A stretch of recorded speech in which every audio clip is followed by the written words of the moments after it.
Greetings, friends. Will you be affected by this? Many analysts are now seeing Americans face a new set of challenges as they enter into retirement. Hundreds of thousands of people are having to work into old age due to the rising cost of living, but one expert may finally have the solution to this. My dear friends, please make sure that you watch until the end of this video for all of these details. Also, every Friday, I will be announcing several winners for the Walmart gift card giveaway. If you would like to enter these weekly giveaway, friends, please make sure that you click and like several of my videos and then comment below the keyword of each video that you watch. The more videos that you comment on, the greater your chances, friends, of winning these weekly giveaways. You just don't get a sharper study of contrast than President Biden setting forward a budget that protects and strengthens Medicare, Medicaid, and Social Security, while former President Trump goes on TV to say he thinks you can, quote, do a lot in terms of cutting these programs. But while the leader of the Republican Party wants to pull the rug out from under families and seniors, President Biden understands the source of our nation's strength is our people, and investing in working families does pay off in a major way. This budget offers a roadmap for progress on tackling the housing crisis that is crunching Americans' pocketbooks, and we are really feeling this in my home state of Washington.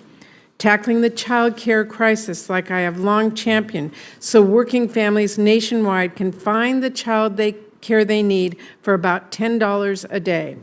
Continuing our historic work tackling the climate crisis and rebuilding our nation's infrastructure, including funds for the Howard Hanson Dam Fish Passage project in Washington State, which I thank you for.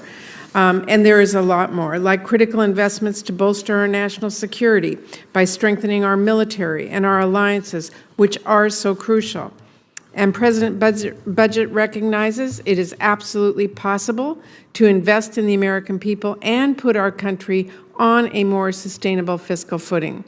This budget also lowers the deficit by simply closing ridiculous loopholes that billionaires count on to avoid paying the taxes they already owe, and ensuring the ultra-rich and largest corporations finally start paying their fair share. That should not be too much to ask. There's never any good reason billionaires should be paying less than firefighters or teachers or nothing at all. So, Director Young, good to have you here today. Thank you for all this work. As you well know, we just passed the first slate of the FY24 bills, which conform to the Fiscal Responsibility Act caps and the agreement that accompanied that.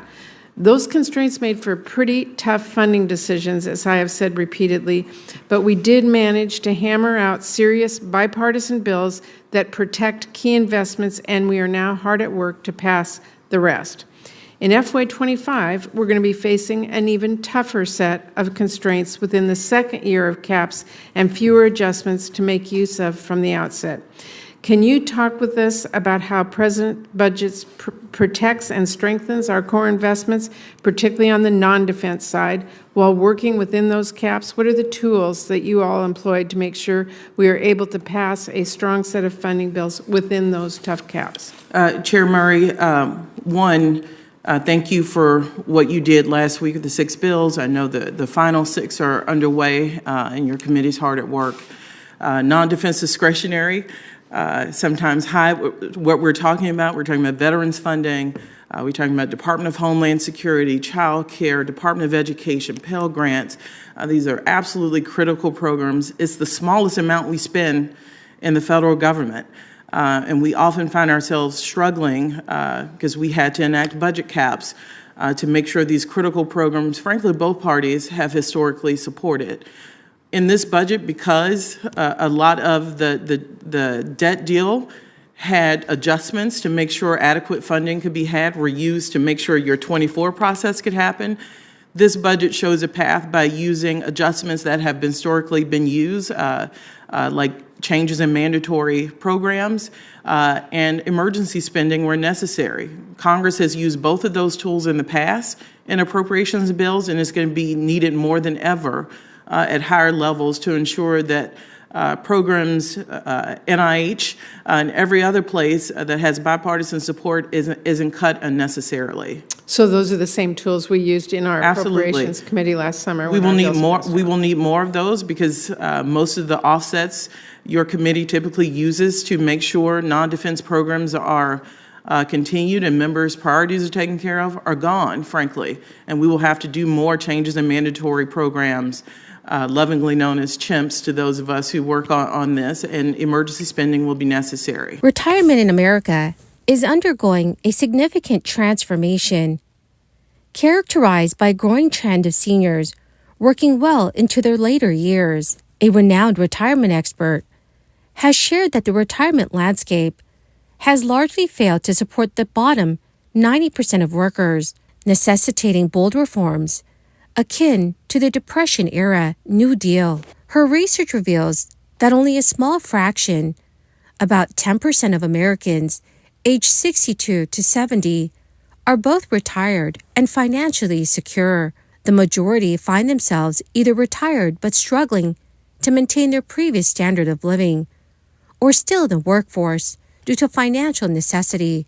A staggering 30% of Americans aged 59 or older have no retirement savings, underscoring the dire state of retirement preparedness in the country. While policymakers have suggested that longer life expectancies could offset inadequate retirement savings by encouraging individuals to work longer, experts do argue that this overlooks the harsh reality faced by millions of older workers. Often, individuals are compelled to work beyond their desired retirement age due to circumstances such as job loss or health issues rather than by choice. Disparities in retirement outcomes between the wealthy and the less affluent are stark. While affluent retirees enjoy lengthy retirement periods, those with lower incomes face shorter retirements filled with financial struggles and health challenges. The shift from traditional pensions to 401k plans over the past 4 decades has exacerbated retirement insecurity for millions of Americans. Furthermore, the retirement system disproportionately excludes certain groups, including workers without college educations, lower-income individuals, and those in non-traditional employment arrangements. Contrary to the assumption that delaying Social Security benefits may enhance retirement income, research shows that many low-income workers claim benefits as soon as they become eligible to supplement their earnings, further highlighting the inequities embedded in the system. Tax season often induces a whirlwind of activity as Americans navigate through piles of financial documents and tax forms, hoping for a favorable outcome but dreading potential pitfalls. However, amidst the chaos, tax season also offers a valuable opportunity to assess and refine retirement plans and strategies. Jared Friedman, a certified financial planner, highlights tax season as an ideal moment to initiate forward-thinking considerations about retirement, especially focusing on Social Security. Whether nearing retirement age or not, reviewing financial data from the previous year, including bank statements, investment records, and earnings documents like W-2s and 1099s, can provide a comprehensive overview of one's financial standing and preparedness for retirement. While accessing your Social Security statement is technically available year-round, tax season prompts a natural contemplation of annual income and its implications for future Social Security benefits. According to Yahoo News, setting up a My Social Security account allows individuals to examine their earnings record and projected benefits, verifying accuracy and addressing any discrepancies promptly. One certified financial planner underscores the significance of reviewing Social Security calculations during tax season. Additionally, tax season prompts a thorough evaluation of retirement accounts, such as 401ks, to gauge progress towards retirement goals. That is the end of my daily stimulus update video for today. My dear friends, thank you so much for being part of this community. I will be announcing several winners every Friday for the Walmart gift card giveaway. If you would like to enter these weekly giveaway friends, do make sure that you click and like several of my videos and then comment below the keyword of each video that you watch. The more videos that you comment on, friends, the greater your chances of winning these giveaways.